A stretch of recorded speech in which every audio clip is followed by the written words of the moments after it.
반갑습니다. 이번 시간에는 지난 시간에 했던 국내 총생산 GDP와 주가, 그 다음에 이자율, 금리와 주가에 이어서 세 번째로 환율과 주가를 공부해 보려고 합니다. 금리와 마찬가지로 이 환율도 주가와는 정비례하는 것으로 알려져 있는데요. 자세한 내용은 항목 따져가면서 공부를 해보겠습니다. 먼저 코스피와 원달러 환율의 차트를 위에다가 하나 가져와 봤는데요.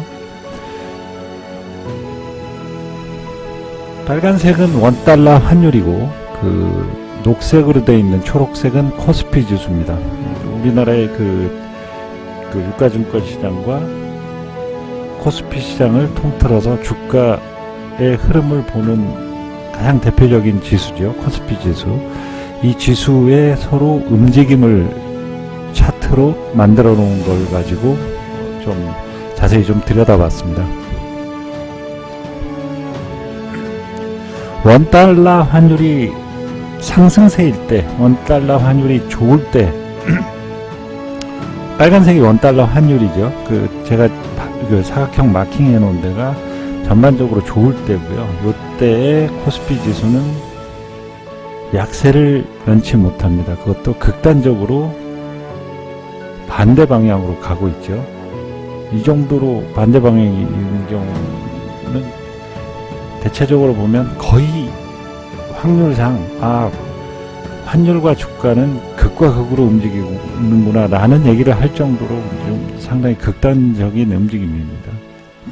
자, 다음으로는 원달러 환율과 코스피 지수가 환율이 약세를 보일 경우를 찾아본 건데요. 파란색으로 이제 사각형 마크를 했고요. 환율이 안 좋을 때, 그러니까 환율이 내리고 있는 지점에서 보면 코스피 주가 지수는 굉장히 좋더라라는 겁니다. 이걸 보면서 또 반대의 경우에도 환율이 떨어지는 경우에도 극단적으로 주가는 좋은 모습을 만들어내고 있구나라는 거를 차트를 통해서 확인할 수 있고요. 환율이 오른다고 무조건 주가가 떨어지고 환율이 내린다고 무조건 주가가 오른다라고 하는 절대적인 가설 같은 것은 사실은 아닙니다. 이 상황에서도 환율이 내리고 있는 상황에서도 외국인이 판다면 주가는 떨어질 수밖에 없는 것이죠. 환율이 오르고 있는데도 외국인이 다시 산다면 주가는 떨어질 일이 없습니다. 그래서 대체적으로 이렇다라는 거고, 기본적으로 이런 흐름을 가지고 과거부터 계속 진행돼 왔다라는 것이 말씀을 드리는 것이지, 무조건 이런 이 차트처럼 볼 것도 없이 이렇게 움직인다, 이렇게 이제 절대치로 받아들이기는 조금 이제 무리가 아마 있을 겁니다. 왜냐하면 주식 자체가 살아서 움직이는 생물이기 때문에요. 그런데 어쨌거나 무엇보다 주가와 환율은 극단적인 반비례 움직임을 가지고 일반적으로 움직이고 있구나라는 것은 이제 알 수가 있고요. 환율은 환율이 움직이는 것은 여러 가지 이제 복잡다변한 이유들을 복합적으로 이제 내재하고 있다고 하죠. 외부의 국내 경제 환경이라든가 국제 정세라든가 아니면은 투자하고 있는 기업의 내부적인 사정이 있을 수도 있고, 여러 가지 이제 복합적인 요인들이 있는데, 환율과 주가 흐름은 결국 이론으로 제시하는 대로 반비례한다라는 이론까지는 그렇지만, 통상적으로 흐름이 환율과 주가는 극단적일 정도로 반비례하는 게 일반적인 모습이다라는 대로 흘러가는 경향이 있는데, 그런데 조금 늦게 나타날 수도 있고, 이제 시차에 따라서 빨리 나타날 수도 있다라는 것이죠. 이제 자세히 좀 들어가서 두 가지 경우를 가지고 이제 알아보려고 합니다. 주가가 오르는데 왜 환율과 반대 방향으로 오르는지, 주가가 내리는데 왜 환율과 반대 방향으로 움직이는지에 대해서 이제 좀 알아볼 거고요. 환율은 경제학적으로 풀어서 그 얘기를 하면 자국의 화폐와 외국의 화폐를 바꿀 때 교환 비율을 의미한다고 합니다. 일반적으로 각국의 통화 가치는 고정되어 있지 않고 수요와 공급에 따라 변동합니다. 결국 환율을 결정하는 것은 사는 사람과 파는 사람 수요와 공급에 의해서 결정된다라는 것을 알 수 있습니다. 그 수요와 공급은 국제 정세, 자국의 금리 차이, 교역 조건, 등등 굉장히 복합적인 금리라든가 복합적인 요인에 의해서 영향을 받는다라는 것을 좀 이해를 할 필요가 있다고 합니다. 그 환율이 올라서 주가가 인상된다는 것은 환율이 올라서 그 인상된다는 것은 상대국의 화폐로 교환을 할 때 이전에 지불했던 원화보다 좀 더 많이 지불해야 되는 것이죠. 인상이 된다라고 하면 1,000원을 가지고 1달러를 살 수 있었는데 1달러가 인상이 됐기 때문에 1,100원이나 1,050원이나 이렇게 조금 더 지불하고 똑같은 달러를 사야 된다. 그래서 그 환율은 인상이 됐다. 그리고 우리나라 돈 원화는 평가절하됐다라고 얘기합니다.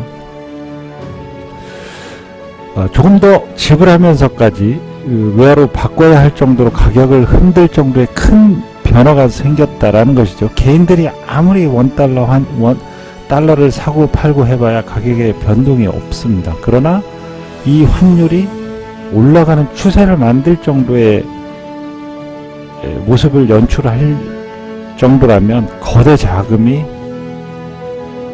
동시에 움직이지 않으면 만들어지기 쉽지 않은 모습이라는 것이고요. 국내에 들어와 있던 외국인 자금이 나가고 있다, 매도를 진행하고 있다라고 해도 무리가 없을 듯 합니다. 매도가 아니고 외국 자금이 달러로 바꾸는 작업을 큰 자금들이 진행을 하고 있다. 그래서 달러가 모자라기 때문에 조금 더 주고라도 사겠다. 그게 결과적으로 보면 환율이 올라가는 결과를 만든다라는 것이고요. 국내 정사가 불행하거나 자국의 경기 흐름이 크게 개선되어서 굳이 외국이라고 하면 이제 우리나라죠. 우리나라에 투자하지 않아도 될 상황이거나 이미 투자했던 우리나라 기업이 영업 실적이 치명적으로 약세를 보인다라거나 하면 이들이 미리 그것을 캐치를 해서 파는 움직임을 보일 수 있다라는 것이죠. 이미 국내에 투자되어 있던 외국 자본이라면 이런저런 국제 정세 흐름이나 국내 정치 상황, 글로벌 기업의 영업 추이 등을 예의주시하다가 그 흐름이 안 좋아질 것이라는 판단을 하게 되면 투자된 자금을 회수해서 다른 투자처로 움직이는 현상을 만들어내게 될 것입니다. 이때 주식시장에 투자했던 자금도 비교적 단기간에 빠져나가면서 주가는 지속적으로 하락하는 상황이 될 수도 있겠지요. 결국 한국 글로벌 기업의 미래의 가치를 보고 주식시장에 들어와 있던 큰 자금이 회사 경영 실적의 약세를 미리 읽고 팔고 나가면서 외화로 교환을 하는 작업을 동시에 진행을 한다면 주식시장은 하락으로 만들어질 것이고 외환시장은 상승으로 만들어질 수 있다라는 것입니다. 자금의 크기 자체가 다르기 때문에 시장 자체를 왜곡시킨다라는 건 추세를 바꿔낼 수 있을 정도의 모습을 연출할 수 있다, 이런 것이고요. 반대의 경우를 좀 볼게요.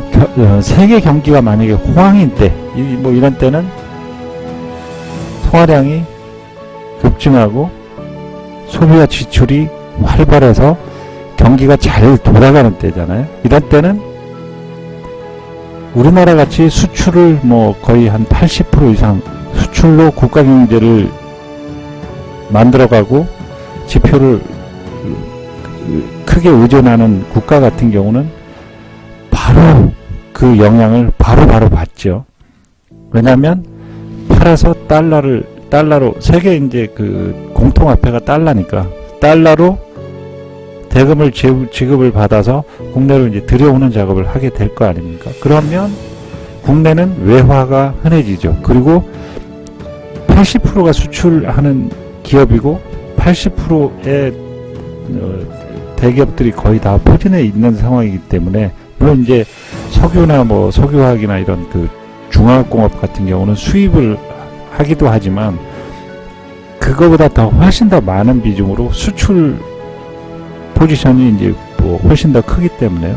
그러면 대금을 받아서 국내로 들여올 때 기존에는 1달러를 원화로 바꿀 때 1,000원이면 바꿨는데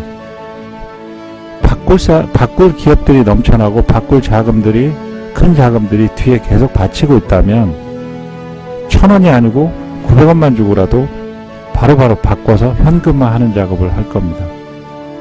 외화 입장에서, 달러 입장에서 보면 할인을 해준 거고요. 원화 입장에서 보면 평가 절상이 되는 거죠. 그래서 1,000원에 사야 될 1달러를 900원만 주고도 살 수가 있어요. 그리고 좀 지나면 800원만 주고도 살 수 있고, 이런 흐름이 만들어져 가는 것입니다. 다른 기업들도 호실적은 마찬가지이기 때문에 외화가 이제 계속해서 들어온다라는 것을 서로가 다 아는 거죠. 그래서 조금 비싸도 원화가 달러를 좀 깎아주더라도 1달러를 1,000원이면은 1달러를 받을 수 있었는데 900원 받아도 바꾸는 현상이 생기게 된다라는 것입니다. 그러면 달러가 약세가 되고 환율이 하락을 하는 거죠. 환율이 하락하고, 이거는 바꿔서 얘기하면 원화가 강세를 보인다라고 이제 그 표현을 하는 거고요. 세계 경제가 호황을 누리는 시기라고 가정하면 경기가 좋아져 소비와 지출이 활발하기 때문에 우리나라처럼 수출을 주력으로 하는 기업도 좋은 판매 실적을 기록할 것입니다. 벌어들인 달러를 국내 들여올 때는 많은 기업들이 비슷한 흐름을 가졌기 때문에 점점 달러 양이 증가할 것은 뭐 긴 설명이 필요 없을 것 같습니다. 예를 들어 1달러에 1,200원 정도의 환율이었다 하더라도 원화로 바꾸려는 수요죠. 수요가 크게 늘어나 버리기 때문에 달러를 조금 할인해서라도 현금화하는 작업을 할 것입니다. 이것은 1,200원에 바꿀 수 있는 1달러를 좀 더 할인해 주어 1,000원, 조금 더 지나면 900원, 뭐 극단적으로 이렇게 많이 할인은 하지는 않지만 이해하기 쉽게 이렇게 점점 할인돼 갈 것입니다. 그 정도로 해외에서 선전하는 영업 실적이라면 기업의 재정도 튼튼해지고 회사의 내실도 견고해졌을 것은 긴 설명이 필요 없을 것입니다. 즉 기업의 가치 또한 크게 상승할 것입니다. 이것은 자연스럽게 주가 상승으로 이어진다는 설명이 가능해집니다. 환율이 하락한다는 것은 해외에서 원화로 바꾸면서 들어오는 달러가 할인해주면서까지 바꿔야 된다. 그만큼 돈을 많이 벌었다라는 의미인데, 이 자금은 대부분 우리 기업이 해외에서 벌어들인 이익금일 확률이 상대적으로 높은 것이죠. 결국 달러 약세는 원화 강세와 그 의미를 같이 하며, 환율 하락은 원화 강세를 의미하는 것이 됩니다. 국내 외국 자금이 많이 들어온다는 해석이 가능해집니다. 국내 달러를 많이 들여오는 것은 들여오는 대상은 수출 기업이 큰 비중을 차지할 것이라는 것은 쉽게 짐작할 수 있는 부분인데요. 이것은 국내 기업의 실적 또한 좋아졌다는 반증으로 해석해 볼 여지가 있어서 주가는 회사 가치가 높아지기 때문에 주가는 상승한다는 논리로 해석을 해봤습니다. 이상은 환율과 주가의 관계를 공부를 해봤고요. 환율과 주가는 극단적일 정도로 반비례해서 움직인다라는 내용을 가지고 공부를 해봤습니다. 감사합니다.